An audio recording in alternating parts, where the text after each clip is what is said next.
I think Phil was right in that his time in New York probably should come to an end because it'll be better for him, it'll be better for them.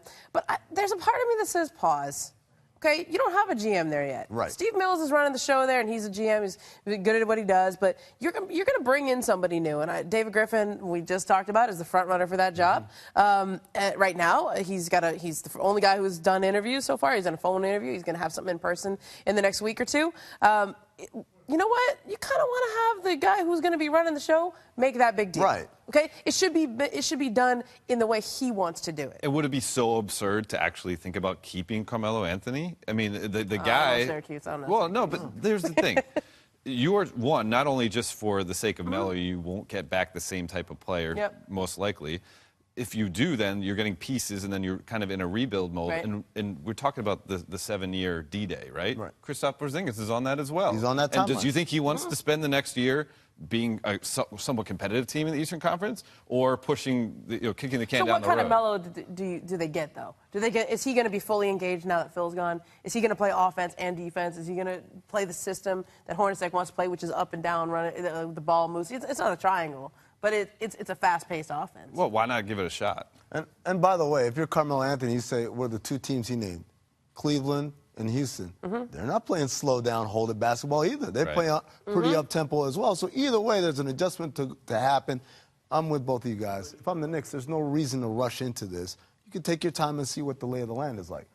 Let's move on to the Thunder. Russell Westbrook's future remains up in the air, but OKC isn't standing idly by. Last week, they traded for Paul George, and then this week, Andre Robertson agreed to a 3-year, $30 million deal to remain with the team. I can't believe I'm asking this. Dave, do you think OKC has done enough to convince Westbrook to stay long-term? I mean, not for him to decide right today, but they did everything they possibly could to put their best foot forward and say, we care about you, we care about winning. We got the marquee guy this summer. Everybody wanted him, and we got him. That proves the type of franchise we're about. It's kind of amazing that 1 year ago, I mean, it was almost to the day, right? So July 4th last year is when Kevin Durant leaves, and it took them less than a year to find a new star. Now, I know Paul George may not stay there. I know Russell Westbrook may not stay there. But the fact that they were able to do this in 1 year, and let's go back to some of the moves that allowed that to happen. Just locking up Oladipo on that contract, okay? It's not a good contract. But the fact that they did that and then had cost certainty with him in a way that they could flip him to Indiana and they could take a chance on the Hoosier coming home. Maybe he can resurrect his career. And getting Sabonis in the draft day trade for Serge Ibaka. The way that they made those moves just a year out set them up to be able to make a move like this. And I think, you look at small market franchises, when somebody leaves, how long did it take Cleveland to recover after LeBron left the first time? 4 years. I mean, till he came back. Well, yeah, till he came back. Okay? Most of the time when something like that happens, when Kevin Durant leaves your franchise, you are in the lottery for the next 5 years. See, this is the thing about what I was mentioning in the monologue. You can do a lot of things right, and it still doesn't work out. I thought Dallas, when they won their championship, rather than lock in the Tyson Chandler, who was getting older, and lock in the Jose Juan Barea and those guys, they said, no, let's stay flexible because there are going to be stars coming up, and we want to be able to get them. That wasn't a bad strategy. It just didn't work out because sometimes the chips don't fall the way you want them to do. Sam Presti, one of the things that pains me, and I use that very lightly, but it pains me that people say Sam Presti's a bum.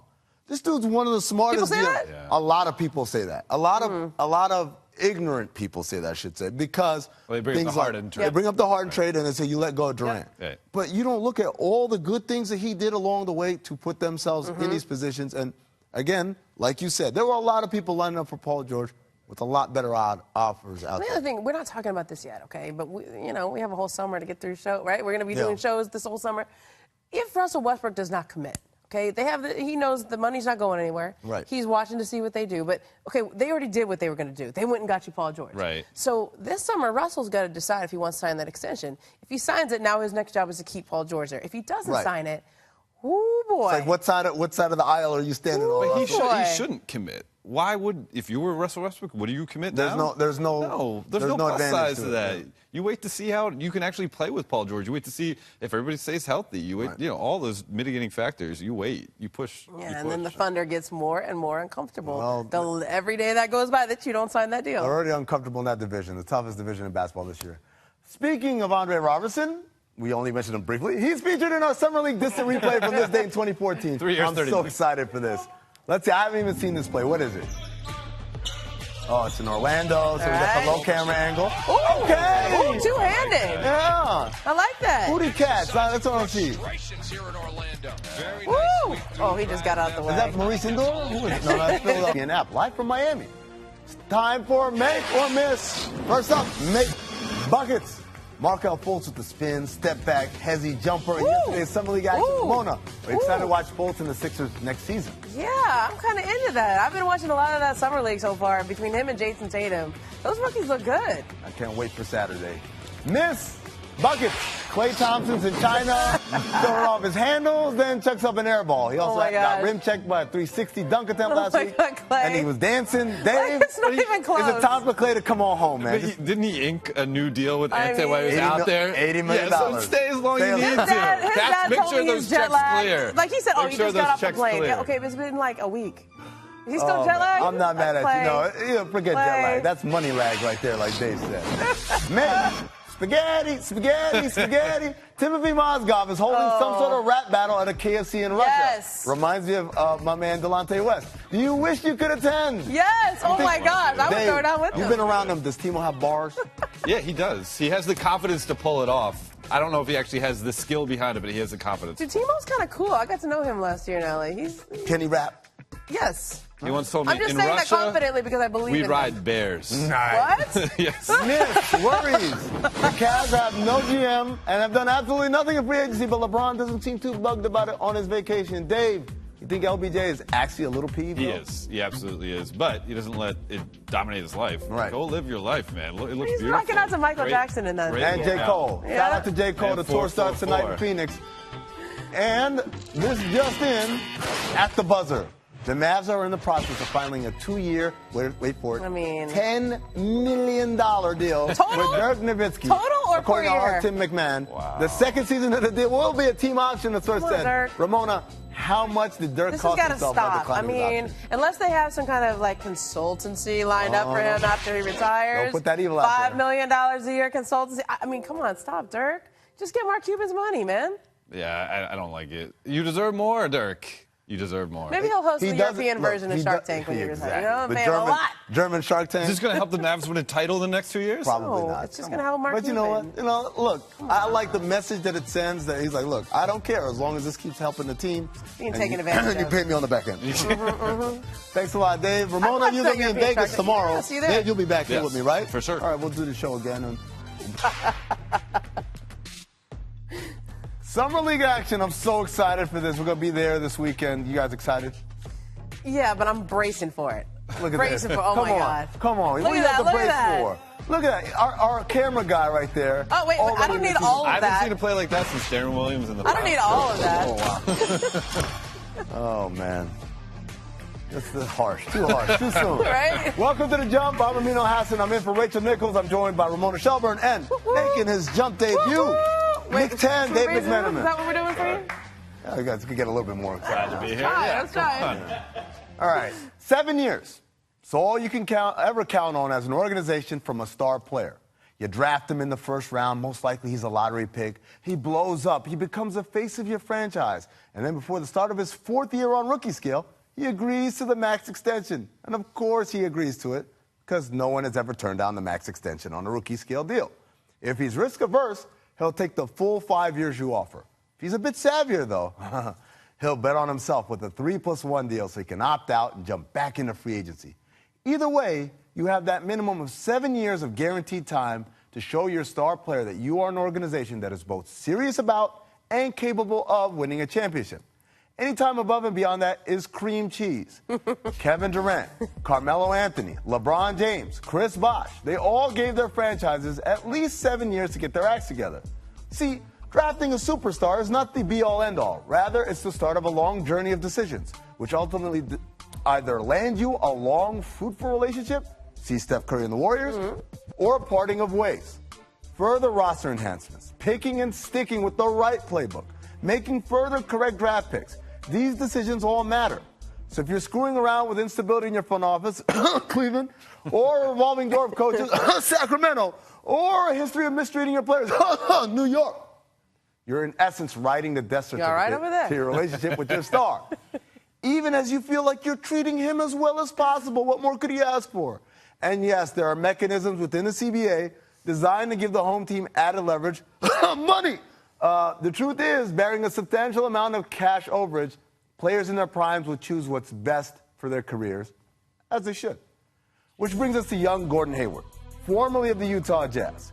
Drafted in 2010, the Jazz have seen him flourish from dorky computer science geek to handsome jock, from country bumpkin to man about town, from a kid people often confuse with Lazar Hayward, no relation, to the #1 free agent on the market. Could Utah have done anything differently? They put together a solid roster with a nice mix of vets and young guys that was well coached, and it was a rather complete team, and one of the best defensive teams in the NBA over the last few years. In a perfect world, they were well on their way to competing for a title. But we don't live in a perfect world, guys. And even as the Jazz did most everything right, they couldn't control for the massive imbalance between West and East. They couldn't control for Hayward's college coach to be leading one of the strongest East teams. And they certainly couldn't control for the rise of the greatest team in NBA history to dominate from within their conference. That's not to say they didn't make mistakes along the way. Not trading for Paul Millsap and Al Jefferson in contract years comes to mind. But it's to point out that a lot of factors led to us to this, much like a lot of factors had to fall in line for Durant to leave his team a year earlier to the day. If you're a team or a fan of the team, you have 7 years from draft day to D-Day to get it right. Anything after that, you better be prepared for life after losing them. For Utah's troubles, Hayward delivered the news in the worst way possible yesterday, contradicting a leaked report by Chris Haynes, giving folks 5 hours of false hope before confirming that he was in fact leaving. Guys, how bad did he mess this up? Yeah, terrible. Yeah. Like, when Chris Haynes reports this, and by the way, like, Chris Haynes was right. Like, I don't care what anybody says afterwards. That letter was written. His decision was made. He knew what he was going to do. I mean, my understanding is that it was going to come out in 15, 20 minutes afterwards anyway, which is... So when that comes out, when that report, just own it, back it up. Don't, just because you didn't get to call Utah and you had a failure in process and a breakdown in your own communications team. By the way, it wasn't just Chris who reported. Chris broke it, and then 4 other reporters confirmed it. So this is not just like one person who leaked it. This is everybody who knew what was going on.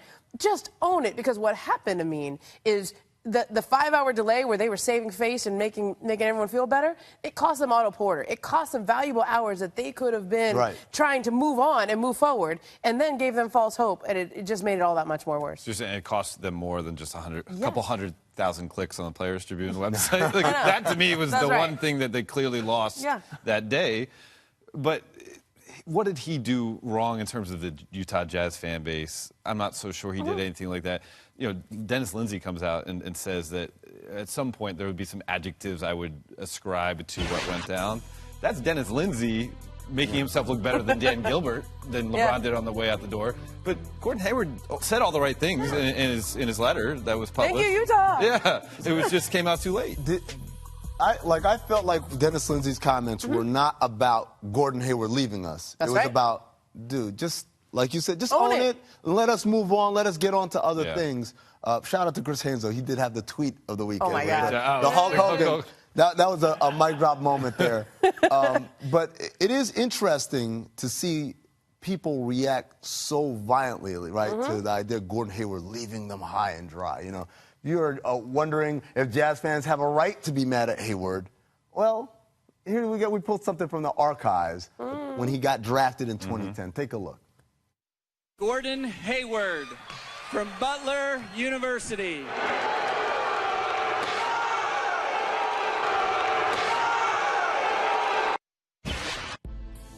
Look at this. And not only did they boo him on that day, but when he became a rookie free agent off his rookie scale, he could have gotten the max. They did not offer. They said, hey, go out and get an offer, and we'll match. And what ended up happening with the Charlotte Hornets, remember the Cavaliers actually were very interested, Dave. Absolutely. But the Hornets were the ones that gave him the offer sheet, a 3+1, and that's why we're here today, where he is able to choose where he wants to play without fear of reprisal. Yeah, and I understand there's people in Utah who are probably hurt because, from what I'm told, Gordon told them, I want to play with a pass-first point guard. I'd love to play with Ricky Rubio. Go out and get him. Well, they did.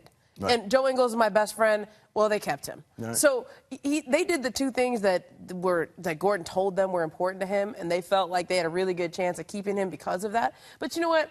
I think you know your player. They, dealing with it. I think the Jazz should have had an inkling, should have known, should have had a feeling. I mean, I think when you go back and talk to Sam Presti and the Oklahoma City Thunder, they really thought they were going to keep Kevin Durant too. But the last few days, the way people act, the way things go, you get a feeling. And I think the Jazz, they understood. They understood where they were and what he was thinking about. But, like, do we ever really know until the moment? Because No. I was hearing rumors over the weekend that, Gordon Hayward's wife really likes Miami. Right. And she's pushing for that to happen. And they're probably hearing that. And maybe at some point the Utah Jazz front office thought, getting those guys was the final move they could make.